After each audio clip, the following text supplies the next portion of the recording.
Hello friends, পুনৰ স্বাগতম জনাইছো মোৰ YouTube চেনেল ইউনিক ফেক্টছ আসামিছলৈ আৰু আজি আমাৰ ভিডিওটো বহুত ইন্টাৰেষ্টিং হ'ব গৈ আছে কাৰণ মই এনেকুৱা 10টা ইউনিক ফেক্টছ আপোনাক কম আপোনাৰ মুখৰ পৰা এটাই কথা ওলাব वाह কি ফেক্টছ আছিল তেনলা হক বেছি পলম নকৰি আজি আমাৰ ভিডিওটো আৰম্ভ কৰো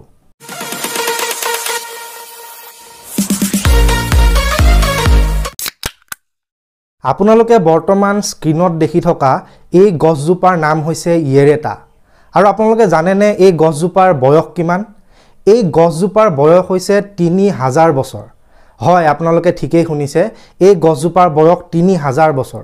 3000 বছৰ বয়সলৈকে এই গছজোপা জীয়াই থাকিব পাৰে আৰু এই বিশেষ গছজোপা সাউথ আমেৰিকাত পোৱা যায়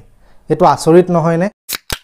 আমি সকলোৱে বিভিন্ন প্ৰজাতিৰ সাপ দেখিছো কিছুমান সাপ বিষাক্ত আৰু কিছুমান সাপ অবিষাক্ত কিন্তু মই এতিয়া বৰ্তমান আপোনাক জীবিত সাপৰ বিষয়ে ক'ব ওলাইছো সেই সাপবিধ হৈছে পৃথিৱীৰ আটাইতকৈ বেছি বিষাক্ত সাপ বৰ্তমান আপোনালোকে স্ক্ৰিনত জীবিত সাপ দেখি আছে এই সাপবিধৰ নাম বুমস্লেং আৰু এই সাপবিধ ইমানে বিষাক্ত যে ই যদি কাবাক দংশন কৰে তেনেহলে সেই ব্যক্তিজনৰ মুখ নাক কাণ আদি সকলোৰে পৰা তেজ ওলাব আৰম্ভ কৰে আৰু লগতে আমাৰ শৰীৰৰ যেটো ইমিউনিটি সিস্টেম সেই গুটে ইমিউনিটি সিস্টেমটোকে ধ্বংস কৰি পেলায়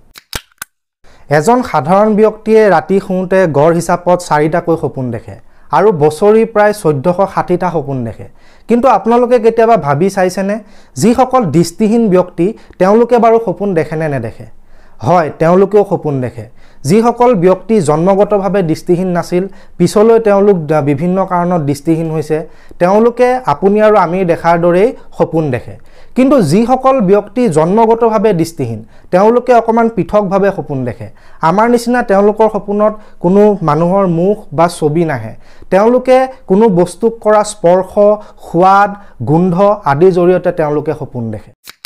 পৃথিৱীৰ আটাইতকৈ দামী ঘৰটোৰ দাম কিমান কেতিয়াবা ভাবি চাইছেনে 1 কোটি 100 কোটি 1000 কোটি নহয় পৃথিৱীৰ আটাইতকৈ দামী ঘৰটোৰ দাম হৈছে 6000 কোটি টকা হয় আপোনালোকে ঠিকই শুনিছে 6000 কোটি টকা আৰু এই ঘৰটোৰ নাম হৈছে এন্টিলা আৰু এই ঘৰটো আছে মুম্বাই চহৰত আৰু এই ঘৰটোৰ স্বত্বাধিকাৰী হৈছে আমাৰ ভাৰতৰ 1 নম্বৰ ধনী ব্যক্তি মুকেশ আম্বানী আমি সকলোৱে জানো যে আমাৰ শৰীৰত 60% কেৱল পানীই থাকে কিন্তু আপুনি কেতিয়াবা ভাবি চাইছেনে আমাৰ মগজুত কিমান শতাংশ পানী থাকে আমাৰ মগজুত প্ৰায় 75% পানী থাকে আৰু যদি এজন সাধাৰণ ব্যক্তিৰ মগজুটো ওজন কৰা হয় তেনেহলে ইয়াৰ ওজন 1500 গ্ৰাম ওলাব অৰ্থাৎ 1.5 কেজি আমি সৰুৰে পৰা শুনি আহিছো যে আমি পানী খাই থাকিব লাগে নিয়মিতভাৱে আৰু পানী খাই থাকিলে আমি বিভিন্ন বেমাৰ আজাৰৰ পৰা বাচি থাকিব পাৰো এই কথাটো সত্য কিন্তু এটা কথা আপুনি জানেনে যদি আপুনি খাদ্যৰ লগত সমানে পানী গ্ৰহণ কৰে তেনেহলে কিন্তু ই আপোনাৰ কাৰণে উপকাৰতকৈ অপকাৰ বেছি কৰিব কাৰণ খাদ্যৰ লগত যদি আপুনি পানী সমানে গ্ৰহণ কৰে তেনেহলে 103টা বেমাৰ আপোনাৰ হোৱাৰ সম্ভাৱনা বাঢ়ি যায় সেয়ে চিকিৎসকসকলে আমাক পৰামৰ্শ দিয়ে আমি খাদ্য খোৱাৰ 1 ঘণ্টাৰ পূৰ্বে পানী খাব লাগে আৰু খাদ্য খোৱাৰ 1 ঘণ্টাৰ পিছত পানী খাব লাগে কিন্তু খাদ্য খাই থকা সময়ত আমি পানী কিন্তু খাব নালাগে স্নেপডিল কি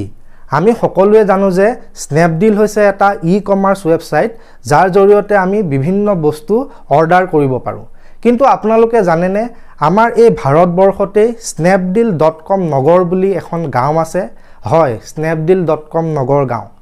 এই গাঁওখন আছে আমাৰ ভাৰতৰ উত্তৰ প্ৰদেশত আৰু এই গাঁওখনৰ আগতে নাম আছিল শিৱনগৰ কিন্তু এই গাঁওখনত বহুতো খোৱা পানীৰ সমস্যা আছিল স্নেপডিলে যেতিয়া গম পালে সেই গাঁওখনৰ খোৱা পানীৰ সমস্যাৰ কথা তেওঁলোকে সেই গাঁওখনত বিভিন্ন ধৰণৰ দমকল পুতি তেওঁলোকৰ খোৱা পানীৰ সমস্যাটো সমাধান কৰিলে আৰু গাঁওবাসী তাতে সন্তুষ্ট হৈ তেওঁলোকৰ গাঁওখনৰ নাম শিৱনগৰৰ পৰিৱৰ্তে snapdeal.com নগৰ হিচাপে প্ৰতিষ্ঠা কৰিলে